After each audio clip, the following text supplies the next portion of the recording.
देश का हुक्मरान बन गया और पिछड़े वर्ग के लोगों को कहा गर्व से कहो हम हिंदू हैं। आज पिछड़े वर्ग के लोगों के अंदर दो नशा सबसे बड़ा है, एक बिरादरी का नशा है, जाति का नशा है, और दूसरा धर्म का नशा है। जाति का नशा कैसे है? एक बिरादरी का नेता अपनी बिरादरी में आता और क्या कहता है, सारी बिरादरी आगे चली गई, बस अपनी बिरादरी पीछे रह गई है, इकट्ठा हो जाओ। उसके पीछे कुछ बिरादरी के लोग इकट्ठा हो जाते हैं, फिर वो बिरादरी का नेता कांग्रेस के पास जाता है, बोलता कितना दे रहे हो, हमारे पीछे इतने हमारी बिरादरी के लोग हैं, कितना दे रहे हो। अगर कांग्रेस कम देती है तो दौड़ा दौड़ा बीजेपी के पास जाता है, बोलता कितना दे रहे हो, हमारे पीछे तो इतनी हमारी बिरादरी के लोग हैं। आप उसे बिरादरी का नेता बनाते हो, वो आपको इकट्ठा करके बेचने का काम करता है। तो ये जो जाति जागृति है, ये सत्यानाश का कारण है। हमारे लोग 4.5 साल तक बीजेपी को गाली देते हैं, 4.5 साल तक बीजेपी को गाली देंगे। जब उनकी बिरादरी का कैंडिडेट बीजेपी दे देगी तो क्या कहेंगे, अभी बिरादरी आ गया है तो इज्जत तो बचाना पड़ेगा बिरादरी की। अरे इज्जत नहीं बचा रहे हो, अपनी आने वाली जनरेशन के गुलामी के सर्टिफिकेट पर सिग्नेचर करने का काम कर रहे हो, इज्जत बचाने का काम नहीं कर रहे हो। क्योंकि जो बिरादरी बीजेपी से टिकट लेकर आया है, जो बिरादरी कांग्रेस से टिकट लेकर आया है, वो बीजेपी कांग्रेस के ब्राह्मणों की मर्जी के बगैर मुंह भी नहीं खोल सकता। बोलने की तो बात ही बहुत दूर की है, मुंह भी खोल नहीं सकता। कांग्रेस बीजेपी उसी को टिकट देती है जो उसका पहले नंबर का गुलाम होता है। इसलिए मैं ओबीसी के लोगों को कहना चाहता हूं, हक अधिकार चाहिए ओबीसी के नाम पर, और नेता चाहिए बिरादरी के नाम पर। हक अधिकार चाहिए ओबीसी के नाम पर और नेता चाहिए बिरादरी के नाम पर। तो इससे तो सत्यानाश ही होगा, इससे कल्याण नहीं हो सकता। अगर हक अधिकार ओबीसी के नाम पर मिला है तो नेता भी ओबीसी के हक अधिकार की लड़ाई लड़ने वाला चुनना पड़ेगा, बनाना पड़ेगा, तो ओबीसी का कल्याण हो सकता है।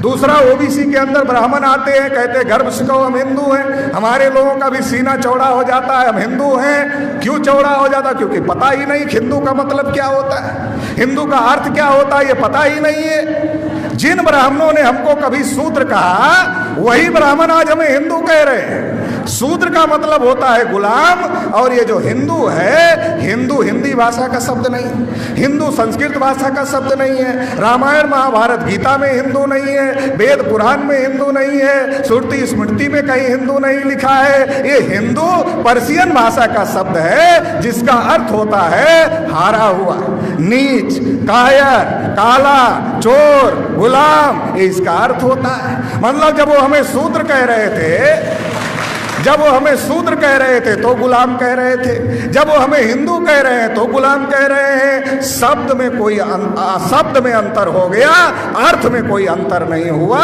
ये शब्द में अंतर क्यों किया? क्योंकि ब्राह्मण को पता है आज लोकतंत्र है, ओबीसी का वोट लेना है। अगर किसी ओबीसी के आदमी को शूद्र कहेंगे तो लाठी निकालेगा, हड्डी पसली तोड़ेगा, ब्राह्मण के हाथ में दे देगा।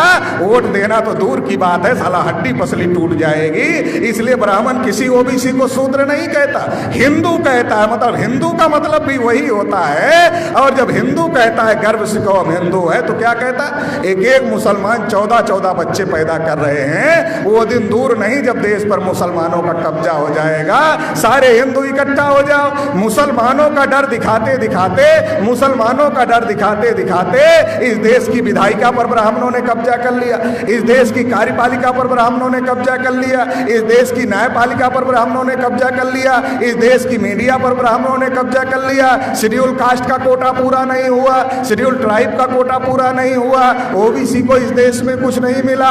मुसलमान जो गुलाम भारत में 33% थे, वो 2-2.5% पर आ गए। डर मुसलमानों का दिखाया, लड़ाया मुसलमानों से, और सत्यानाश SC ST OBC माइनॉरिटी सभी का हो गया, और ब्राह्मणों ने देश पर कब्जा कर लिया। इसलिए मैं कहता हूं कि इस देश के अंदर अगर किसी का कोटा पूरा नहीं हुआ और सबका हिस्सा ब्राह्मणों ने खाया, इसलिए हमारे लोगों को एक बात पता है कि सबका मालिक एक है, मगर ये भी पता करने की जरूरत है कि सबका दुश्मन भी एक है, और जिसने हम सबका हिस्सा खाया वो सबका दुश्मन है। उस दुश्मन से अकेले अकेले नहीं लड़ा जा सकता। ब्राह्मणों ने ईवीएम के बल पर नाइंसाफी का निजाम कायम किया है, इस नाइंसाफी के निजाम को खत्म करना होगा।